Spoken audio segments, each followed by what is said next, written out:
선발로 단 한 번도 나온 적이 없는 이름 모를 선수가 터뜨린 이 미친 발리슛에 국내 팬들이 열광하고 있습니다. 이 장면을 본 일부 팬들은 저 한국 선수 누구냐라며 놀라워하면서 저렇게 잘하는 선수가 왜 한 번도 선발로 나오지 않은 거냐라며 큰 관심을 드러내고 있습니다. 이 골을 얻어맞은 상대 선수들은 자신들과 너무나도 큰 수준 차이가 나는 이 선수의 미친 논스톱 발리슛에 완전히 전의를 상실한 모습을 보여 이 충격적인 골이 얼마나 대단한지 여실히 증명한 듯 보였는데요.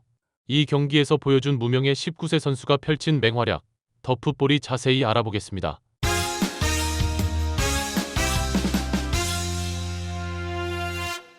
국내 축구 팬들 사이에 이 충격의 논스톱 발리슛이 큰 화제가 되고 있습니다. 몇몇 축구 팬들은 내가 본 대한민국 축구 대표팀의 골 중 가장 뛰어난 역대급 논스톱 발리슛이라고 말하면서 정말 대단한 슛이다라고 극찬을 아끼지 않고 있습니다. 이 선수는 다름 아닌 대한민국 U23 대표팀의 백가운 선수인데요.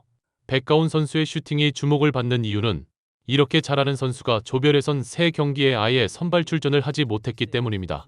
2026년 사우디아라비아 U23 아시안컵에 출전한 대한민국 U23 대표팀은 1차전을 0대0 무승부로 마칠 때부터 조짐이 좋지 않았는데요.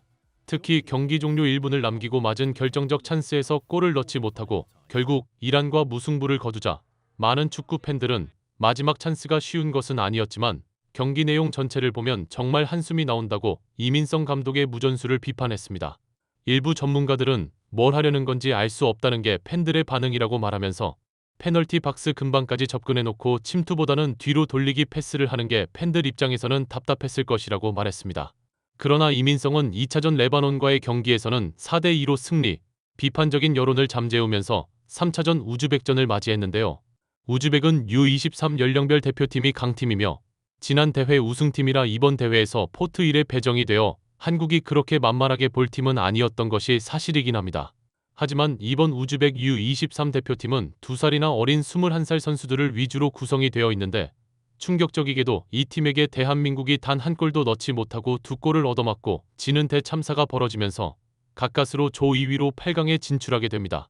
이 경기에 국내 팬들의 불같은 분노가 치밀었고 당장 이민성을 끌어내려라라는 여론이 들끓자 이민성은 8강전에 사활을 걸며 조별예선에서 단 한 번도 꺼내지 않았던 백가운 원톱 선발 카드를 호주와의 8강전에서 꺼내듭니다. 이 선발 라인업을 본 일부 전문가들은 이민성이 그동안 강성진 원톱 카드를 버리고 백가운을 원톱에 기용한 것을 보면 급하긴 급했던 모양이라고 말하면서 이번 대회에서 이민성의 이상한 선수 기용에 일침을 가했습니다.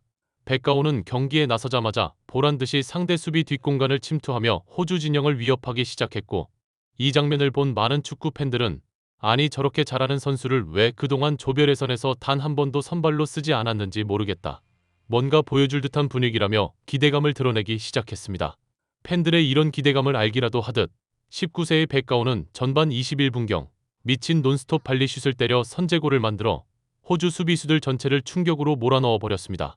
몇몇 축구 팬들 역시 내가 본 대한민국 국가대표 골 중에 거의 역대급으로 훌륭한 골이라고 극찬을 아끼지 않으면서 백가운이 지금 19세인 거 맞느냐.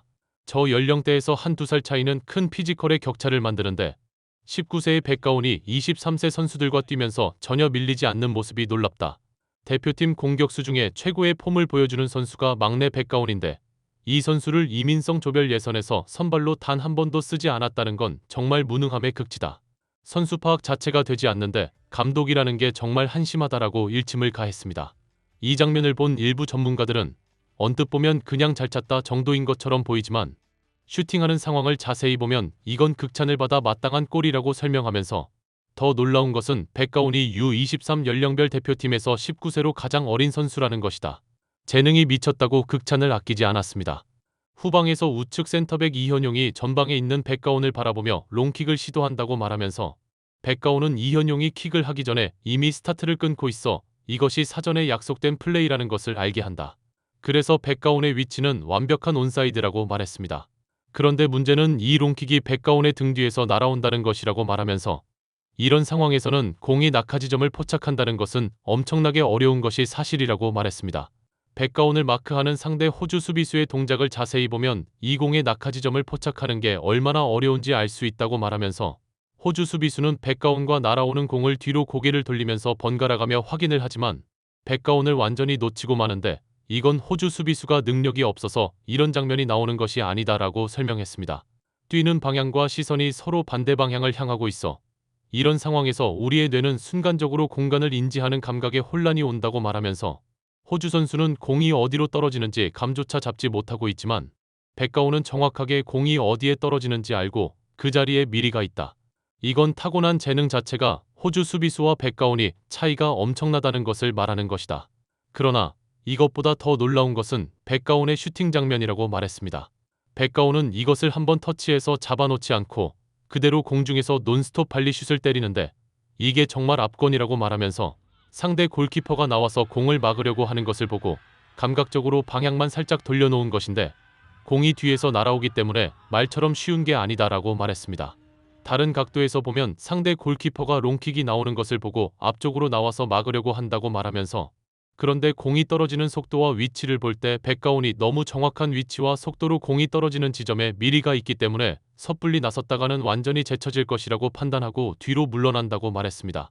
그런데 놀라운 것은 백가온이 뒤에서 날아오는 공을 보느라 슈팅을 하기 직전 골키퍼가 어디에 있는지 정확하게 보고 있는 상황이 아니라는 것이라고 말하면서 백가온은 이현용이 크로스를 올릴 때부터 뒤에서 날아오는 공을 쳐다보고 있었기 때문에 자신의 전방 상황을 모른다. 즉, 골키퍼가 나오다가 뒤로 물러나는지 아니면 전력으로 공을 막으로 뛰어나오는지 상황 파악이 안 되는 상태라고 말했습니다. 그런데 백가온은 골키퍼가 앞으로 뛰어나오다가 중간에 멈춰버렸다는 사실을 알기라도 하듯 공이 땅에 바운드가 되기도 전에 이것을 그대로 논스톱 발리슛을 해버린다고 말하면서 공이 등 뒤에서 날아오는 상황에서 낙하 지점을 잡는 것도 굉장히 어렵지만 앞으로 달리면서 등 뒤에서 오는 공을 그것도 터치로 잡아놓지 않고 그대로 공중에서 논스톱 발리를 때린다는 것은 훈련한다고 실전에서 나오는 게 아니다.